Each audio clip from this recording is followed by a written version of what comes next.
اسرائیل اور ایران کی جو جنگ ہو رہی ہے، اگر ہم کہہ دیں کہ اس جنگ کو شہ دینے میں، اس جنگ کو بڑھاوا دینے میں، پرموٹ کرنے میں امریکہ کا بھی کچھ ہاتھ ہے، تو اس میں کوئی سندے نہیں ہونا چاہیے۔ اس کا کارن سب سے بڑا یہ ہے کہ آپ کو یاد ہوگا جب اسرائیل نے حملہ کیا تھا ایران سے، تو ترنت جوابی کارروائی ایران نے نہیں کیا تھا۔ تو کیا اسرائیلی حملے میں ایران میں ناگرک نہیں مارے جا رہے؟ کیا معصوم بچے بوڑھے جوان نہیں مرے؟ تب امریکہ چپ رہا، لیکن جیسے ہی ایران نے جوابی کارروائی کی اور بھوچال چلا دیا اسرائیل کے اندر ہاہکار مچا دیا، تباہی مچا دی تل ابیب میں اور دوسرے شہروں میں، تب امریکہ کو درد اٹھنے لگا۔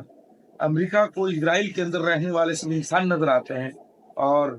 اسرائیل سے باہر جو بھی جہاں بھی رہتا ہے کیا وہ انسان نہیں؟ اب میزائل جب ایران مار رہا ہے تو امریکی پریزیڈنٹ ڈونلڈ ٹرمپ بولتے ہیں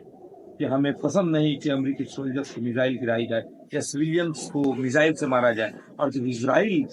فائٹر پلینس اور میزائل سے ایران کے لوگوں کو مار رہا تھا، تب ڈونلڈ ٹرمپ کی انسانیت کہا، اور ڈونلڈ ٹرمپ نے کہا کہ میرا صبر بس اب ٹوٹنے جا رہا، صبر زیادہ دن نہیں کر سکتے، زیادہ وقت تک نہیں کر سکتے۔ اس پر آیت اللہ خمینئی نے کہا ہے کہ دھارمک لیڈر ایران کے سب سے بڑے سپریم لیڈر ہے، انہوں نے کہا ہے کہ ہم زائنسٹ یہودیوں کے ساتھ کبھی صلح نہیں کریں گے، اور یدھ اب شروع ہو چکا ہے۔ تو یہ جو معاملہ ہے بہت ہی گمبھیر ہے، یہ ایران کا معاملہ اتنا ہلکا نہیں ہے کہ امریکہ اس کو نپٹا دے گا، کیونکہ ایران کے ساتھ بہت ساری طاقتیں بھی پیچھے لگی ہوئی ہیں، جو کہ آپ کو بھی بالکل پتا ہے، چین اور روس کے شکل میں اور بھی دوسرے ممالک،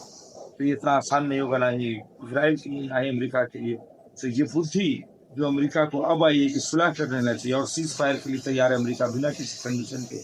تو یہ بات اس وقت کیوں نہیں بولا آپ نے؟ امریکہ نے اس وقت اسرائیل کو کیوں نہیں روکا جب اسرائیل نے پہلا حملہ ایران پر کیا تھا؟ تو کہیں نہ کہیں اس میں ڈونلڈ ٹرمپ کی اور امریکہ کی چالاکی نظر آتی ہے، اور ایسا پرتیت ہوتا ہے کہ اس جنگ کو بڑھانے میں امریکہ کا ہاتھ ہے۔ لیکن امریکہ نے یہ سوچا کہ اسرائیل نے ایران پر حملہ کیا، ایران کو دھوست کر دے گا، ڈیمولش کر دے گا، بات ختم ہو جائے گی۔ لیکن جب فاسا الٹا پٹ گیا، یعنی جب ایران مارنے لگا اسرائیل کو اور اسرائیل میں ہاہکار مچ گیا، اسرائیل میں موتیں ہونے لگی، بلڈنگ گرنے لگی، ڈیمیج ہونے لگا، اسرائیلی سسٹم کا جو ڈیفنس سسٹم ان کا جو آئرن ڈوم ہے، جب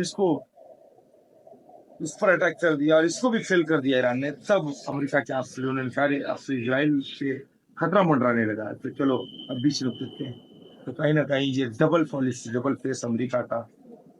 اس جنگ کی سب سے بڑی وجہ ہے۔